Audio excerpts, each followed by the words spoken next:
After the end of the eviction moratorium, there's still no plan to get rental assistance to landlords any faster. I'm Tony, and this is Real Estate Investing and Landlord News. All right, so I have an interesting article for you today. And the truth of the matter is that there is still not a plan to get rental assistance to tenants any faster, even after the end of the eviction moratorium. And not only that, but it just seems like people just aren't concerned with the fate of small landlords who have been struggling throughout this entire pandemic. But I also have an interesting article about a landlord who looks like cut a few corners when they were painting their unit, and I'll get to that at the end of the video today. And it's quite an interesting little thing that they did in this second article.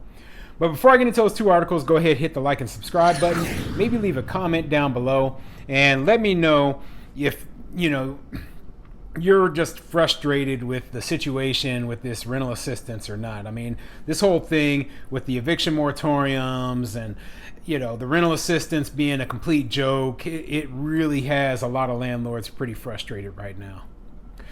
So the first article I have for you today, it comes from thebrunswicknews.com, and it says, "And still, there is no eviction crisis plan." She was an incredibly successful realtor, a member of the $1 Million Sales Club for more years than she would appreciate me calling out. In the twilight of a stellar career in residential brokerage, our friend was starting to shrink her own real estate portfolio as she considered retirement, downsizing, and potentially a life at her beach house, one of 3 properties she owned and rented out, in addition to her very elegant and well-appointed home. Our friend sold her own home during the hot sellers market, receiving an offer well above the asking price during the spring of 2020. Soon after, during the beginnings of a declared national emergency, the CDC put in place a moratorium against evictions and foreclosures if non-payment of rent or mortgage was due to job loss or reduced income caused by the pandemic. Months passed and no rent checks came from the beach house, the townhome, or the third residence our experienced realtor owned. Meanwhile, all of her expenses on those properties continued: mortgage payments, insurance, property taxes, and maintenance costs. She soon found that none of the tenants were putting much effort into finding or replacing that lost income, and at least in one case, a subtenant may have actually moved into her property, paying rent to her non-paying tenant. See, and this is a good example right here of what happens to small landlords during these eviction moratoriums. Okay, so this lady, she was a realtor. She owned a few rental properties, started selling them off so that she could retire. And then, eviction moratorium happens. So the 3 properties she has left, all 3 tenants stopped paying rent. And she's getting absolutely nothing from these tenants. Meanwhile, one of the tenants is actually subleasing the place. They're getting paid their rent, and she's not getting anything.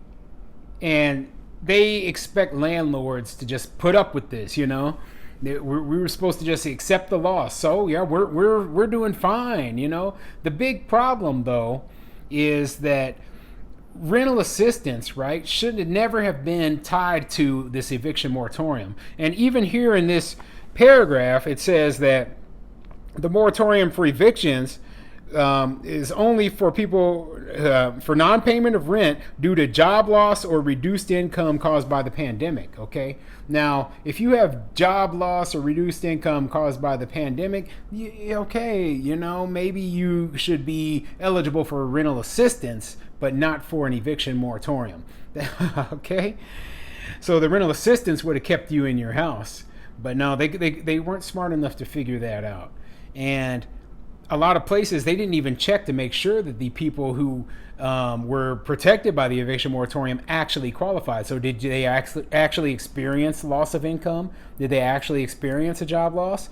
I know in a lot of cases they did, but there are a lot of cases where they didn't as well. And that's what the big problem is, because there was no way to verify whether or not these people actually needed the assistance. And when they put all of these assistance plans into place, that motivated people to not go look for a job. Why would somebody go look for a job when they don't have to pay rent, they're getting unemployment, and they're getting the extended federal unemployment insurance, plus they're getting 3 stimulus checks, they're getting the child tax credit, they're getting all this stuff for free without having to work. So they just want to, ride that train for as long as possible, and just say, oh, I'm still suffering. Yeah, it's been a year and a half. I still can't find a job, because they get paid better by not working. They get paid better out of all these federal government stimuluses and payments. And, with the eviction moratorium, they get to live for free, and they're doing better than they were when they were working a full-time job. So I'm glad that this eviction moratorium is over. I'm glad that, the extended unemployment benefits are over, but there's still the whole problem of how do we get the landlords the money that these tenants didn't pay them for the last 18 months. And that's where the rental assistance comes in. It'll hopefully fill in the gap and pay the landlords the money that'll keep them in business.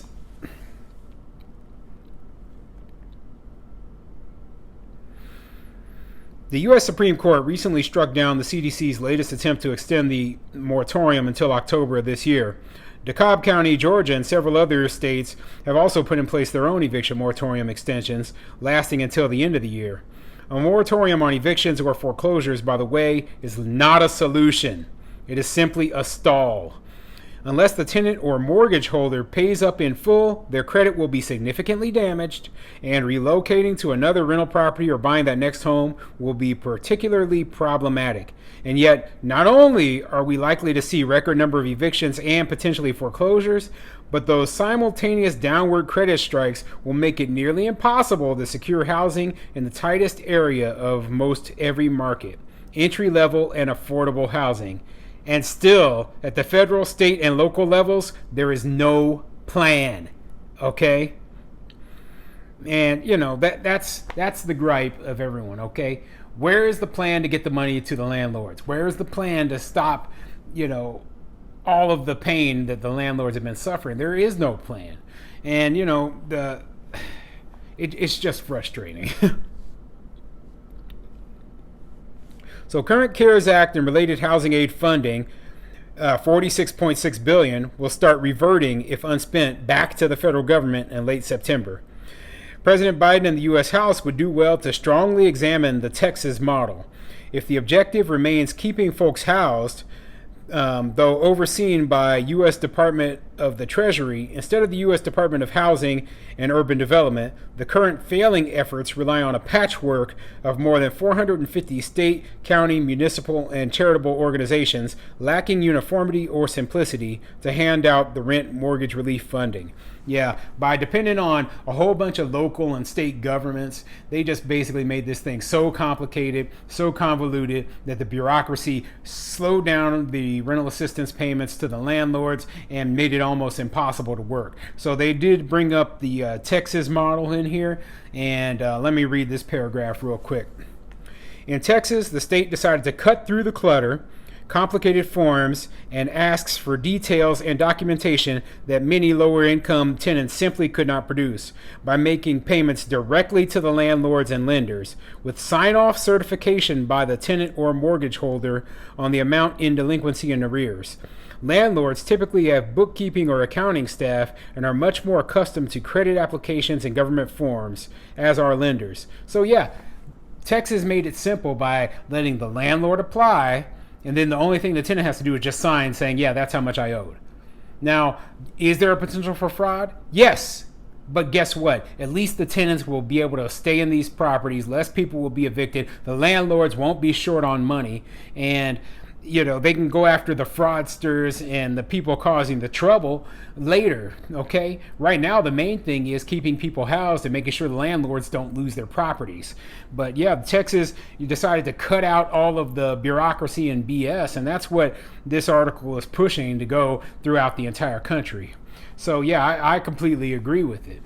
Now, getting into the second article for today. Now, this is an interesting article, and I hope you saw the thumbnail that I put in place. And if you were wondering what that is, okay, that is actually a cockroach that a landlord painted over when getting a unit ready for a tenant. So, yeah, the second article I have here for today, it comes from dailydot.com. And it says, a landlord apparently painted over a cockroach in this woman's home, and the internet turned it into a meme. Are you kidding me? So, I've done a lot of painting in the properties I've owned before, but, usually I'll clean the walls before I paint. So this landlord, it looks like they got a little bit lazy here. But let's see what the article says. 2 days ago, Twitter user Chels Yeah shared a photograph of her apartment wall where a cockroach is literally embedded right into the paint. My landlord painted over a effing roach, she wrote in a tweet with the accompanying photo.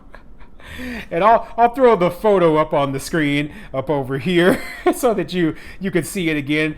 And like I said, it's also the one that's in the thumbnail, but this is a little bit far. I know that they're trying to push the landlord as a slumlord thing, but believe me, sometimes when you're turning a unit, you could be in a hurry trying to just cover stuff up. But I guess this is a little bit extreme, and yeah, that's quite a bit of a weird thing to see painted over in your apartment.